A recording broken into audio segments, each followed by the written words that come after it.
అందరికీ శుభోదయం అండి. చక్కగా మనం చైత్రమాసంలో ఉభయోదయ రాశి అయినటువంటి మీనరాశి యొక్క ఫలితాలు తెలుసుకుందాము. మనకి గంటల పంచాంగం చెప్పాలంటే ఏప్రిల్ 25 రాశి ఫలాలు ఎలా ఉంటాయో చూద్దాం. ఈ నెలలో ఒడిదుడుకులతో నిండిన అవకాశం ఉంది.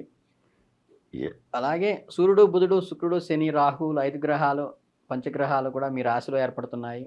మీకు అనేక రకాల ఆనందాలు మరియు అనేక రకాల సవాళ్లు కూడా ఉంటాయి. మీ ఆరోగ్యంలో ఒడిదుడుకులు ఉంటాయి. మీ ప్రవర్తనలో మార్పులు వస్తాయి. మీ వైవాహిక సంబంధాల్లో కూడా ఒత్తిడి పెరుగుతుంది. చక్కగా వాటన్నిటిని చక్కదిద్దుకుని ముందుకు వెళ్ళే అవకాశం కూడా ఉత్తరార్ధంలో ఉంది. ప్రేమ సంబంధాలు కొంచెం బలహీనపడతాయి. అలాగే ఉద్యోగ కోణం నుంచి చూస్తే ఏంటంటే మీకు అనుకూలంగా ఉంటుంది. ఈ దశమాధిపతి అయినటువంటి బృహస్పతి నెల మొత్తం మీకు 3వ ఇంట్లో ఉండి అక్కడి నుంచి 7వ ఇల్లు, 9వ ఇల్లు, 11వ ఇంటిని దృష్టిలో చూడటం వల్ల ఉద్యోగంలో కొంచెం ప్రతికూల పరిస్థితులు ఉన్నప్పటికీ కూడా మంచి విజయాలను సాధిస్తారు. మీ వలన కార్యాలయంలో మీ స్వభావంలోకి సమస్యలు కొద్దిగా వచ్చి తీరతాయి. దానివల్ల పట్టించుకోవాల్సిన అవసరం లేదు. మీ ఉద్యోగంలో మీతో పనిచేసే సహోద్యోగులతో మంచిగా ఉండి దయతో వ్యవహరించండి. దీనికి మీరు పూర్తి ప్రతిఫలాన్ని అందడానికి ఇది అవకాశం ఉంటుంది. అలాగే కార్యాలయంలో మీ పనితీరును మెరుగవుతుంది. ఈ గురువు దృష్టి మీ అదృష్ట స్థానం మరియు ఆదాయ స్థానాలపై ఉండడం వల్ల మీ ఆదాయం మెరుగుపడుతుంది. అలాగే మీ ఉన్నతాధికారుల సహకారము, సాన్నిహిత్యం కూడా లభిస్తుంది. దీనివల్ల ఉద్యోగంలో ఉన్నత స్థితికి రావడానికి మీకు సూర్యుడు అనుకూలంగా ఉంటాడు. అలాగే ఆర్థిక పరిస్థితి చూస్తే నెలలో మీకు చాలా అనుకూల ఫలితాలను ఇస్తుంది. కుజుడు వచ్చేసి 4వ ఇంట్లో ఉండి మీ 11వ ఇంటిని చూస్తూ ఉండటం వల్ల మీ అదృష్ట స్థానాన్ని అధిపతి అని కూడా బట్టి దాన్ని చూస్తాడు. నెమ్మదిగా భూమి, భవనము అంటే కుజ సంబంధమైనటువంటి ప్రాపర్టీస్కి ఉపయోగపడుతుంది అది. అలాగే ఏప్రిల్ 3 నుంచి కుజుడు 5వ ఇంటికి వెళుతుండటం వల్ల అక్కడి నుంచి పూర్తిగా 7వ ఇంటి దృష్టి చూడటం వల్ల 11వ ఇంటిని చూస్తూ ఉండటం వల్ల మీ ఆదాయం పెరిగే అవకాశం ఉంది. అలాగే మీకు ఈ భూ సంబంధమైన విషయాల్లో లాభం కలిసి వచ్చేటువంటి అవకాశం కూడా ఉంటుంది. అలాగే ఈ రాశికి అధిపతి అయినటువంటి గురుడు 3వ ఇంటిలోను, అధిపతి అయిన శుక్రుడితో రాశి మార్పు చేసుకోవటం వలన కూడా నెల ప్రారంభం నుండి ఈ రాశిలో ఈ 5 గ్రహాలు ఉండటం వలన కూడా ఆరోగ్యంలో ఒడిదుడుకులు ఉండే అవకాశం ఉంది. ఆర్థికంగా బలపడతారు. అలాగే ఏప్రిల్ 14 నుంచి 2వ ఇంటిలో ఉన్న రాశిలో మనకి ఆరోగ్యాన్ని కలగజేయడం జరుగుతుంది. అలాగే ఎప్పుడూ కూడా మీ ఈ ఆరోగ్య విషయం వస్తే నేత్ర సంబంధం కానీ, దంతాల విషయం కానీ, నోట్లో ఏదైనా అల్సర్స్ లాంటివి రావడం కానీ ఇబ్బందులు పడే అవకాశం ఉంది. కాబట్టి మీకు ఏదైనా చక్కగా ఎర్రని పూలతో అమ్మవారిని పూజించడం వల్ల కూడా దీన్ని మించి నివారణ చేసుకోవచ్చు.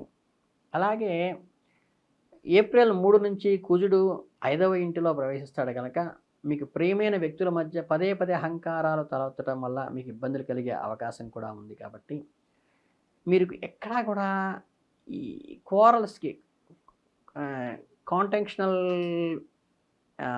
డిస్కషన్స్కి దూరంగా ఉండి అంటే నిగ్రహంతో ఉండండి. క్యాండిడ్నెస్తో మీరు మెయింటైన్ చేయండి.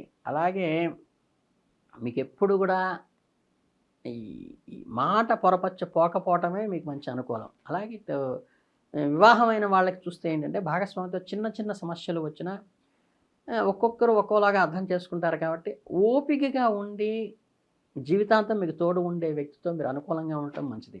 అలాగే ఇప్పుడు ఏప్రిల్ 12 పౌర్ణమి తర్వాత వచ్చేసరికి ఏంటంటే ఆర్థికంగా అనుకూలంగా ఉంటుంది. మీ స్థిరత్వాన్ని, వృద్ధిని సూచిస్తుంది. మీరు ఆర్థికంగా సురక్షితంగా అంటే సేఫ్ ప్లేస్లోకి వెళ్ళే అవకాశం ఉంటుంది. కాబట్టి కొత్త వ్యాపారాలు ప్రారంభించడానికి లేదా ప్రస్తుత వ్యాపారాన్ని విస్తరించడానికి ఉత్తరార్ధం అనుకూలంగా ఉంటుంది. అలాగే ఏంటంటే మీకు చెప్పాలంటే మీ అవసరాలకు తీర్చడానికి సరిపోతుంది. అంటే అడక్వేట్గా ఉంటుంది. ఖర్చులు చేయటం కొంచెం అంటే దుబారా ఖర్చులకైతే నిల్వ ఉండదు. మీ బడ్జెట్ ప్లానింగ్ అనేది ముఖ్యమైన విషయం దీనికి. అంటే ఆర్థిక ప్రణాళికను రూపొందించుకోవడం ద్వారా మీరు ఖర్చులను నియంత్రించుకోవచ్చు, మీ పొదుపు పెంచుకోవచ్చు. దీర్ఘకాలికమైన అంటే లాంగ్ ఏదైతే ఉందో అవి దీర్ఘకాల ప్రణాళికలు చేసుకోవటం వల్ల మీరు ముఖ్యమైనగా ముందుకు వెళ్ళడానికి ఆస్కారం ఉంటుంది. ఈ ముఖ్యంగా విద్యార్థుల విషయానికి వచ్చేసి మంచి ఉత్తీర్ణత సాధిస్తారు. విద్యాపరంగా మీరు విజయం లభిస్తుంది కాబట్టి పోటీ పరీక్షలు సిద్ధమవుతున్న వాళ్ళు కానీ మరింత శ్రమించవలసిన అవసరం అయితే ఉంటుంది. మీ లక్ష్యాలను చేరుకోవడానికి అదనపు ప్రయత్నాలు చేయాలి. ఏకాగ్రతను దాని నుంచి మరల్చకుండా ఉండటం మంచిది. ఎందుకంటే మీకు ఇతర యావిగేషన్స్ వైపు మనస్సు మళ్ళేటువంటి అవకాశం ఉన్నది కాబట్టి దాన్ని జాగ్రత్తగా కంట్రోల్ చేసుకుంటే విజయం మీదే సాగిస్తుంది. అంటే ఆటపాటల వైపు వెళ్ళకుండా ఉండండి. అలాగే మానసిక ఆరోగ్యాన్ని జాగ్రత్తగా చూసుకోండి. ఎప్పుడు వీలైతే అవసరమైతే ఏంటంటే ధ్యానం ద్వారా, యోగం ద్వారా కూడా కొంత మానసిక స్థైర్యాన్ని పెంచుకోవడం వల్ల అది ఉత్ప్రేరకంగా ఉపయోగపడి మిమ్మల్ని ముందుకు తీసుకెళ్తుంది. అలాగే సమయాన్ని సద్వినియోగం చేసుకోవాలని ఒకే ఒక పాయింట్గా ఇక్కడ చెప్తున్నాను కాబట్టి క్రమశిక్షణతో సమయపాలన చేస్తే విద్యార్థులు అద్భుతమైన ఫలితాలు సాధిస్తారు. దానికి తల్లిదండ్రుల సహకారం ఇవ్వండి. మాసం మధ్య నుండి దేహ సౌఖ్యం కొద్దిగా తగ్గినట్టుగా, అలసట, బలహీనంగా ఉన్నట్టు, నిద్ర లేని ఉన్నట్టుగా అనిపిస్తుంది కాబట్టి కొంచెం సాఫ్ట్ డ్రింక్స్ అంటే ఏంటంటే మనకి పళ్ళ రసాలు ఎక్కువగా తీసుకుంటే మంచిది. అలాగేంటంటే ఈ నేత్ర సంబంధమైనటువంటి ఎలర్జీస్ రాకుండా కొంచెం జాగ్రత్త తీసుకోండి. వస్తే వెంటనే కేర్ తీసుకోండి, డాక్టర్ని సంప్రదించండి. అలాగే క్రమం తప్పకుండా వ్యాయామం చేస్తూ ఉండండి. ఈ ఆరోగ్యం విషయంలో కొద్దిగా జాగ్రత్త పఠించి నెలాఖరు దాకా కాపాడుకోవటం మీకు ఉన్నత శిఖరాలకు ఉపయోగపడటానికి ఉపయోగపడుతుంది. అలాగేంటంటే మనం ఈ పరిస్థితులు చూస్తుంటే ఎప్పుడు ఏమిటి ఇలాగే సరిగ్గా మనం వెళ్ళాలనుకున్నప్పుడు ఆటంకం కలుగుతుంది అనేటువంటి వాళ్ళకి సంకష్టమోచన గణపతి స్తోత్రం చేసుకోవడం కూడా చాలా మంచిది. వీళ్ళ పేరున స్తోత్రం ఎవరైనా చేయించినా కూడా కొంతవరకు మేలవుతుంది. కనుక ఏంటంటే కుటుంబ సభ్యులతో చిన్న చిన్న గొడవలు జరిగే అవకాశం ఉంది కాబట్టి మీరు కుటుంబ సభ్యులతో మాట్లాడేటప్పుడు 1కి 4 సార్లు ఆలోచించి బంధాలకి ఇబ్బంది పడకుండా, మనసు నొచ్చుకోకుండా మాట్లాడటం, సమయస్ఫూర్తిగా తగ్గి ఉండటం, అనవసరమైన గొడవలకి దూరంగా ఉండటం, కుటుంబ సభ్యులతో ఎక్కువ సమయం గడపటం మీ బంధాలను బలపరిచి వారే మీకు జీవితాంతం అండగా ఉండేది.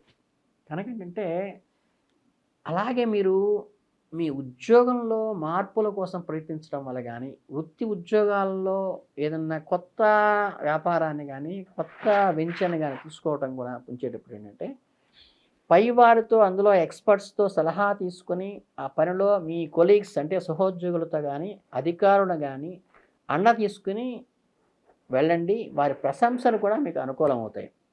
అంటే విజయం పట్ల గర్వపడకూడదు. ఎప్పుడు కూడా కష్టపడి పనిచేయడానికి సిద్ధంగా ఉండండి. ఎప్పుడు కూడా మీరు మీ కొత్త బాధ్యతలు స్వీకరించడానికి మనస్సుని ఫ్రెష్గా రెడీగా పెట్టుకోండి. ఒత్తిడిని తగ్గించుకోవడానికి ప్రయత్నించండి. వృత్తిపరమైన అభివృద్ధి కోసం కొత్త నైపుణ్యాన్ని స్కిల్ డెవలప్ చేసుకోండి. మీ జ్ఞానాన్ని పెంచుకోవడం ద్వారా మీకు మంచి వృద్ధిలోకి వస్తారు.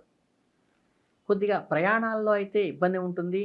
మీరు ప్రయాణాలు చేసేటప్పుడు జాగ్రత్తలు తీసుకోవాలి. అలాగే ఈ మీనరాశి వాళ్ళు ఈ చైత్రమాసంలో ఆధ్యాత్మిక జీవితం కొంచెం బాగా అవుతుంది. దైవ దర్శనాలు చేసుకునే అవకాశం ఉంది. మీరు పుణ్యక్షేత్రాలు దర్శించే అవకాశం ఉంది. మానసిక ప్రశాంతత కూడా లభించడానికి మీకు ఈ క్షేత్ర దర్శనం బాగా ఉపయోగపడుతుంది.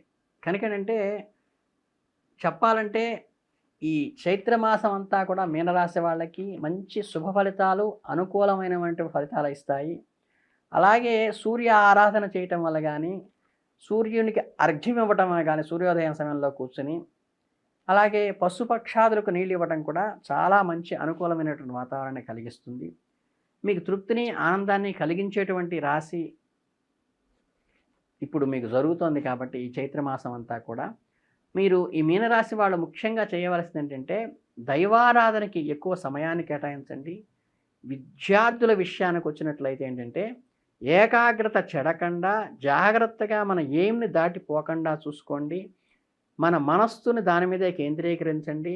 అలాగే కొత్త ఉద్యోగాలు కానీ, కొత్త వ్యాపారాలు కానీ ప్రారంభించేటప్పుడు హయ్యర్ అఫీషియల్స్ నుంచి ఆ వృత్తిలో ప్రావీణ్యత సంపాదించిన వాళ్ళ దగ్గర నుంచి మీకు మంచి అనుకూలమైనటువంటి సపోర్టుతో వాళ్ళకి అనుకూలంగా నడిచినప్పుడు వాళ్ళ అండతో మీరు ముందుకు వెళతారు. జీవిత భాగస్వామి అండ మీకు ఎల్లవేళలా ఉంటుంది కాబట్టి మీరు జాగ్రత్తగా ఈ నెలలో కనుక వ్యవహరించుకున్నట్లయితే ఏదైనా ఇబ్బందులు కలిగినప్పుడు కేవలం సంకష్టహార చతుర్థికి హోమానికి కానీ, మన గణపతి హోమానికి అటెండ్ కావడం కానీ, మనం గణపతి అభిషేకం చేయుట కోసుకోవడం వల్ల కూడా మీకు చాలా మంచి జరుగుతుంది. కనుక ఏంటంటే పశుపక్షాదులకి ఆహారం ఇవ్వటం గానీ, ముఖ్యంగా దాహార్తి తీర్చడం వల్ల కూడా కర్మ సిద్ధాంత ప్రకారం మీకు మంచి ఫలితాలు కలుగుతాయని తెలియజేసుకుంటూ, ఈ మీనరాశి అనేది పూర్తిగా జలచరమైనటువంటి రాశి కాబట్టి ఖచ్చితంగా ఏంటంటే వీళ్ళకి నీరుని ఇంకోళ్ళకి అందించడం వల్ల వీళ్ళకి వృద్ధిలోకి రావడానికి మంచిగా ఉపయోగపడుతుంది కాబట్టి మీ అందరూ కూడా ఈ చైత్ర మాసంలో అత్యద్భుతమైన ఫలితాలు సాధించాలని, మంచి పురోగతి సాధించాలని, ఉన్నత విద్యలోనూ, ఉన్నత ఉద్యోగంలోనూ పైకెళ్ళి ఆర్థిక వృద్ధి సంపూర్ణంగా కలగాలని కోరుకుంటూ, ఈ చైత్ర మాసం మీనరాశి వాళ్ళకి శుభాభినందనలు తెలియజేసుకుంటూ, అందరికీ ధన్యవాదాలు తెలియజేసుకుంటున్నాను. నమస్తే.